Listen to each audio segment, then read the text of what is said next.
statement. What? Here's my bold statement. Maybe I'm wrong. I don't know. I say there's 3 words in this parsha, and there's a machlokas revolving around these 3 words that dwarfs any argument in all of the mitzvot. Nothing's close to it. Nothing's close. Okay? That sounds crazy thing to say. We have so many arguments in Klal Yisrael. These holy boys in the army, right? So there's a lot of holy boys that are not in the army, right? That's a huge machlokas. That's a huge rift in Klal Yisrael. It's only going to get bigger after the war, in my humble opinion. It's going to become explosive. All these people that are mourning that just buried their kids and their friends. And so we have to give up our jobs for 4 months and this, and you learn. It's going to be so big, that argument. And whatever we had till now would be a joke compared to what's going to happen, in my opinion. So that's a big argument. It's true. Said they're working on development. Well, they're working on it, but what's going to be the response? And I'm not getting into the different sides. I'm just saying it's a huge argument. It's going to get even bigger. Okay, so that's big. How can I say that this dwarfs that? And Hala Yom Ha'atzmaut, that's a big argument. Okay, you have so many big arguments. The Muslim movement a few hundred years ago, the Hasidim Misnagdim argument. We have so many big arguments. I'm going to say this dwarfs all of them. Come on, that's a little bit extreme, right? Rabbi, what about when there were 3 women in the kitchen? 3 women in the kitchen. Fighting over how to Oh, yeah, that's true. Yeah. That's what, nothing compares to that. That's true. Anyway, so we have so many arguments in Klal Yisrael. What kind of silly thing is that for me to say that this dwarfs all of them? And you take every century, there's a huge argument. Every century. 800 years ago, 900 years ago, what was the big argument? Maimonides and the anti-Maimonideans. Huge argument of a few dozen major issues. They burned his books. You can't get crazy then. That was big. And then, a few centuries later, the Arizal, Kabbalah, and Zohar. And where does that fit into Masor? It's a real book. It's not a real. You could have crazy things that were going on. Then the Baal Shem Tov Hasidim. Then the Musa movement. Then Shabtai Tzvi. Every century. The challenge, of course, is that when you're in the middle of the machlokas of the century, can you remain sane, calm, and collected, and discuss the topic in a wise, rational manner? Now you look back, so the Baal Shem Tov held this way, the Gra held that way, and you academically study the 2 sides. The Rambam held this way, Rabbi Yonah held that way. The Arizal held this way, and they held that. Okay. Rishon Salanta held you should change the yeshiva schedule and add a Musar Seder in, but the Rosh Yeshiva says no, we shouldn't tamper with the yeshiva. Okay, that's an interesting argument. And you're like, calm. Can you be in the middle of it? Zionism, that's the controversy of the century, still going strong, right? Can you be in the middle of the now present argument and still just discuss different sides? This is a fantastic topic. Anyways, so you always have your raging arguments. So how do I find something that dwarfs all of them? That's a crazy statement. I'm telling it to you right now. Take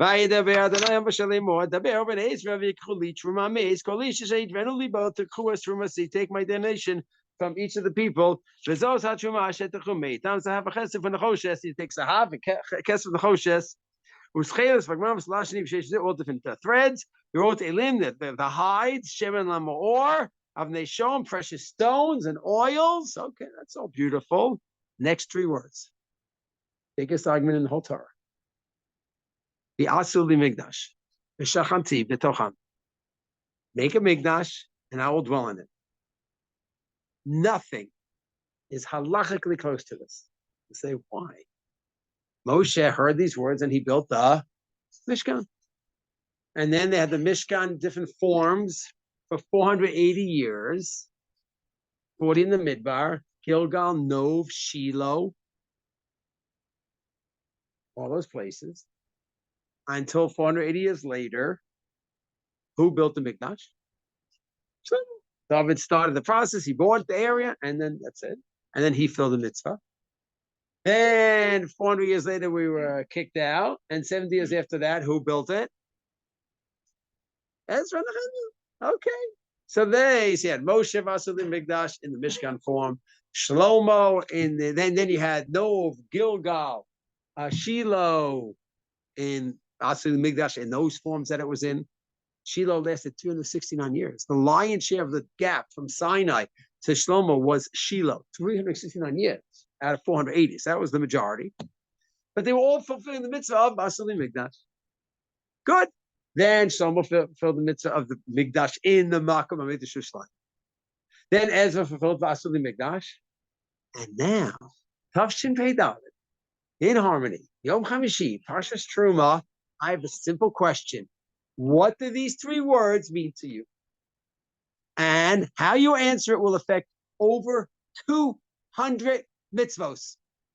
It dwarfs every other argument in the Torah. From a halachic standpoint, it might not be as emotional as who should serve in the army and Muslim movement and the Baal Shem Tov. You're not going to people beating up each other and stuff like that, like happened in the major emotional arguments. Halachically, is nothing close to this. Yasuli Mikdash. How do you fulfill this pasuk in Tavshin Pei Dalet? Let's hear answers. If I ask you, how do you fulfill the mitzvah Zachos Yom Shabbat? Oh, I know R.Myers tomorrow night. I'm going to say Kiddush. Good answer. How do you go ahead and fulfill the mitzvah of Achilas Matzah? Oh, and I don't want to say how many weeks. I don't want to get nervous. Whenever it is, I don't want to cause any heart palpitations over here. But whenever it is, we're going to eat matzah. Good. That's what it says. That's you. The sukkah's teshvu. So when it comes Tishrei time, live in the sukkah. What do? You live in the sukkah. All easy. How do you fulfill this pasuk? Make a mikdash in Tavshin Pei Dalet 2024. Is that a simple question? And we have the pasuk tell us. So what does this pasuk mean to all of you? Not the bells shul. Well, maybe you can even argue that the Bell Shul, which is the most gorgeous shul in the world, many would say, is a mikdash ma'at. Yechezkel, after being thrown out of the first mikdash, tells the Jews in Bavel, we lost the mikdash, but you can and should build a mikdash ma'at. So you might have a good argument. But isn't Jeff, every shul a mikdash? Every shul is a mikdash ma'at, and maybe that's how we fulfill. Maybe you'll say by building a beautiful shul.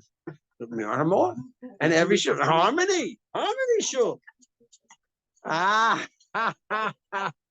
This is all just an introduction to. Let me just tell you the number where you should put your credit card. So mikdash ma'at. And that's where we fulfill this mitzvah until Hashem brings the mikdash one day. But now we have mikdash ma'at. People do say that. Any other ways to fulfill the mikdash today? Yes. So you're saying very simply, Ba'asuli mikdash, build a mikdash. Build a mikdash. That's it. Ooh, maybe we could build it. Place already, we know where it was. Wow. So let's hear the answers. Mikdash today means mikdash mat. Today, mikdash means building mikdash in the makom mikdash, or maybe build a mikdash but a less controversial place in Shiloh. Good. Any other possibilities? Just building the land of Israel. So maybe building the land of Israel is somehow fulfillment of building the mikdash. So everyone to know that the Dome of the Rock is not a mosque. It's not a mosque. It's a shrine, and it's to protect the rock. And the Muslim general who conquered Jerusalem was helped by the Jews, and he did that for the Jews. So the Dome of the Rock is a monument for the Jews, but people don't know that. Yeah, No, many historians do say that. Many historians say that. Each time when I did 2 weeks ago when I left the Makom Mikdash, and Hashem, hopefully, I hope I can get there again next week if I can. And every time I do leave, I do send a little video out called The Message from the Mount. Cute little title for my videos that I send from R.Myers. And Message from the Mount always is that this structure, and even assuming the good history, like many do say, like he's saying, still, that's not the structure I'm hoping to see next time when I come back, and hoping to see the Mikdash. But the question is, how do we go from the Asuli Mikdash to having that mikdash there? I'm going to just come back to this point. Yeah. Because the Muslims also put the same type of covering over other religions' holy places. They did it in India. They've done it with. Yeah, so it's definitely an interesting topic, their role, and whatever their role was, and we definitely want to move on. But the question is, how do we go from what do the words mean to us? Every other pasuk, if I ask you, this is a Ukshatam Diosedecha. You could say the story of collecting man in the middle. Oh, that's just a history story that we learn lessons from. And we do a little covering on the Shabbos Challah to remember that, but that's not a mitzvah for us. The staff, the copper staff, the snakes. Oh, yeah, that's just history lesson we have to learn Musa from. It's clear. You have sukkim that a history, Adam and Eve and the Gan Eden, whatever we learned from that. And then you have mitzvos. What is the meaning of these three words? Is that a knockout question? Yes, or the Mikdash. So one answer is, what do you mean? What's the meaning? God said, make a Mikdash, make a Mikdash. We can't, UN. Okay, so now you're saying we have an obligation to do it, but we are what? We are tense. That's called on us. We're stuck. Okay, that's an answer. But you're saying halachically we have to. That's a fair answer. But Asudi Mikdash means we must build a Mikdash. Now the question is, can we practically do it? But halachically we have to. Yeah? So... I mean, in a way, building the Mikdash was a way to get over the golden calf. Ooh, so Edie's saying maybe that. it's not a mitzvah ladoros. Good possibility. Good possibility. So, what? So maybe it's not a mitzvah for future generations. So we could throw it a lot, but no one said a very popular answer that most people quote. Shem's going to bring it down. Shem's going to bring it down. And they'll say, what kind of thing is that? So maybe Hashem's going to put my tefillin on. Maybe Hashem's going to make kiddush for me. Maybe Hashem's going to go ahead and make my sukkah. And I'll just go ahead and smoke my cigars and drink my beer and hang out Erev Sukkos. Everyone's busy. I don't smoke cigars. Drink a little beer after a good run, but not much. Don't worry. Right, first goes my father-in-law. I drink responsibly. Anyways, so I'm not going to make my sukkah. Hashem's going to bring it down for me. We don't say that anywhere. But yet, you're right. Many people say Hashem will bring the Mikdash. Okay? And so we have one approach, Hashem's going to bring the Mikdash. We didn't see any sources yet. We're just throwing out possibilities. There's not going to be a one-time share. Truma, Tetzaveh, we have a few pashas on this topic. This is a major topic. And so either we have to build it, whether we can or not is another question. Hashem is going to build it. Or no one is going to build it because a Mikdash Ma'at, we have the Mikdash Ma'at shuls instead. Or possibly we're going to do it maybe in Shiloh. Or maybe it was a temporary thing. It wasn't for all generations. We're throwing out a lot of good possibilities here. There's one last one that wasn't mentioned yet. That it will be built down here from us, but which one of us is going to build it? Mashiach. Mashiach will build it. So it will be done by man, but when is that period going to be? Who's going to start the process? Mashiach. Wow. So we have all these answers. We throw out a lot of answers, and you'll say, okay, R.Myers, it's a nice argument. We'll see sources, obviously, over the next few days, in the next few times that we learn this. But why does this dwarf everything else? Okay. So the Maimonidean debate was huge. The Hasidim Misnagdim was huge. The Shabtai Tzvi was a huge one. Muslim movement, Zionism, all big arguments. It's also a big one. No. How many mitzvos are connected to the base Hamikdash? Over 200, a third of the Torah. Why? In a few weeks from now, we don't say how many weeks to Pesach. We don't talk that way. But what do we have? Aliyah L'Regel. And when we all have the mitzvah to go up as a nation, we're all going to be bringing korbanos. And we're all going to make sure that we are not kameh, that we're tahor. And some of us will have to go to a mikvah. Some of us go to a ma'ayan, flowing water. Some of us are going to need the para aduma. And we're going to have some serious shots about the korbanos. And we're going to go to how many basins are up on the Mikdash area? 3. 1 of 23, 1 of 23, and 1 of 71. So all the halachas of Sanhedrin, Tuma, Tahara, Mayan, Korban Ola, Korban Chatas, endless. Paraduma, what's the halacha paraduma? The Kohen, the big day kahuna, how to make the big day kahuna. Hundreds of mitzvahs. So you will have those that say that, like you mentioned, V'asuli Migdash shockingly means V'asuli Migdash. And just like every other mitzvah, we take it literally. We take this literally too. And we didn't see any sources yet. We're just, throwing possibilities, and then we're going to get into the sources, okay? But if you take it literally, Sasuli Migdash means get the Migdash going, Korbanos, Aliyah Regel, Tumat, go, let's go. 200 mitzvahs. So Rav Yisrael Ariel holds what? Basuli Migdash shockingly means Basuli Migdash. Now, he has a special place in his soul for the Migdash because in 1967, he was a young paratrooper who conquered Har HaBayis.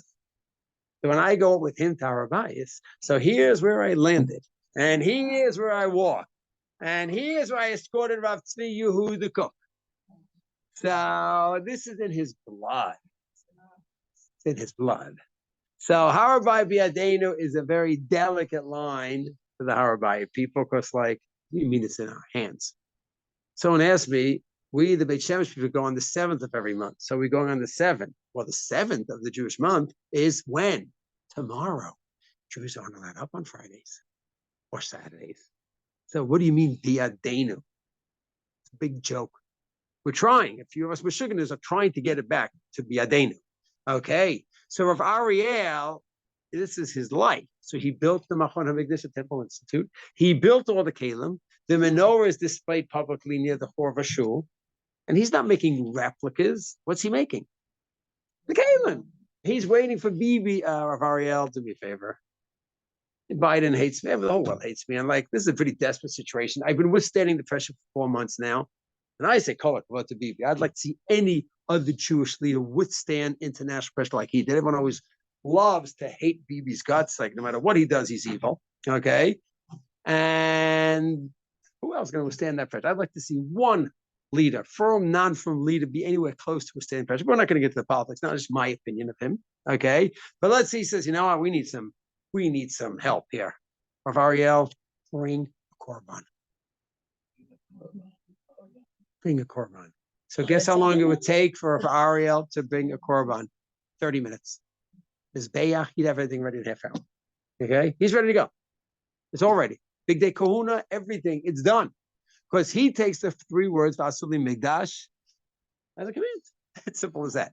So we're just discussing. You know me, I am a big fan of source-based Judaism. Everything that we say has to be what? Source-based. You could go from the intuition and your feeling and your thoughts and your logic. It means nothing to me unless you start from where? Sources. Sources. You can say anything you want. If you don't have any Torah guiding you, you could say the Jews are the most evil people on the earth, which is what many billion of people say. You're not guided by Torah and mitzvahs. You could say anything. We're killing innocent people. Say anything. What are the laws of war? Killing innocent Gazans. Let's see what the Torah says about it. I don't want to hear your intuition, your ethics. It means nothing to me. My intuition, my ethics, anything comes from one place. Source, base. There could be an argument. Handle them sources. That's fine. So we did a little backwards. Today, just to get warmed up for this topic, and I hope when everyone reads this pasuk, Chet, the 8th pasuk in this parsha, I hope everyone gets goosebumps. Like, wow, so the Mikdash, what does this mean? Now, you mentioned a lot of possibilities. I'll just tell you quickly the ones that I mentioned in sources. Shiloh is interesting idea, Edie, but it's rejected. Why? Because once we landed in Yerushalayim,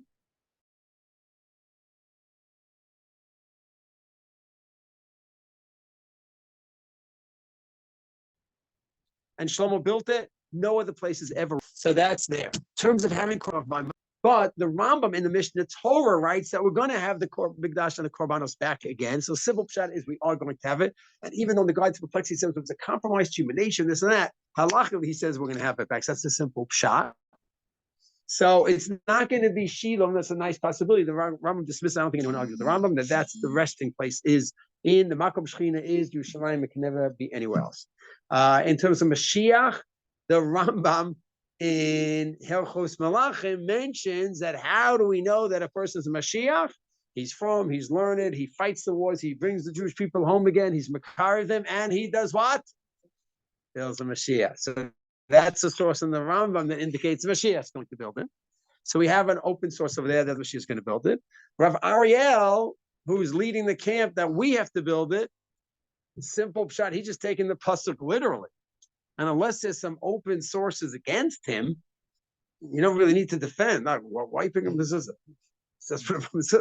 Is there some oral law that says it doesn't mean it's easy with the simple shot? But we're going to learn his shita as well. So the main shita is brought down in the sources of Ariel. We have to build a mikdash. You don't wait for that. You have the Rambam that she is going to build it. And then is there a source about God bringing it down? There is.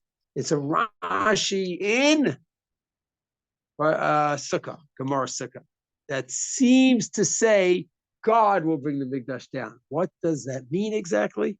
We're going to learn inside. Like, so we can build a Mishkan. So now another great question. So now, of course, what are the details of how to build a mikdash? What about the fact that we're tamei? Can you build the mikdash when you're tamei? So we have the paraduma. These are amazing questions. So we mentioned a half a dozen approaches to the pasuk. Fasuli mikdash ma'at. Like Jeff mentioned, mikdash ma'at. Yes, as a holdover to keep the Jews going. Chizkel said it. Okay, he said it, but that's not. He wasn't trying to replace the original mitzvah. So people did latch on to the mikdash ma'at and forgot about the real mikdash. But the three approaches that are mentioned in different sources are Mashiach's going to build it, God's going to bring it down from Shemayim, and we have to build it ourselves. That's the Rambam in Hilchos Beis Bechira. So now next week we're going to Yitz Hashem learn this topic, and it's all going back to these true much stuff. All these parshas about the mikdash. So we're going to learn inside different sources and to see where to go with this and how they learn this topic. Yeah. I don't know. They say that if Mashiach comes at the appointed time, everything's going to be tough.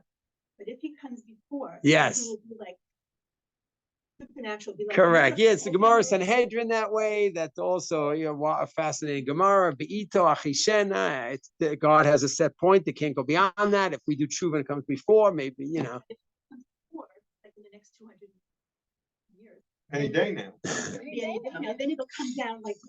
Some want to say that. You're right. Some want to say that. So there's some beautiful articles on it. There's a sefer called Truman on Yud Beis. We're going to look at it next week and see how to learn the sources. And as I said, there's no other pasuk. I don't think anywhere close that affects 200 mitzvahs.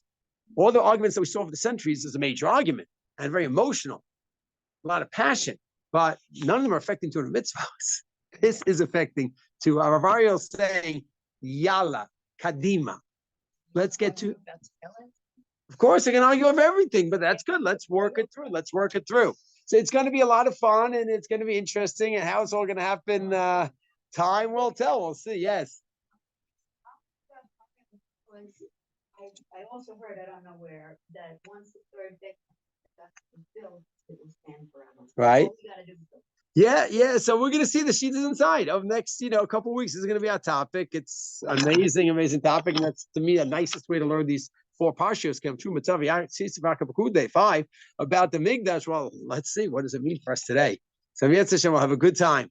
Yitz Hashem. Okay, everyone should be well.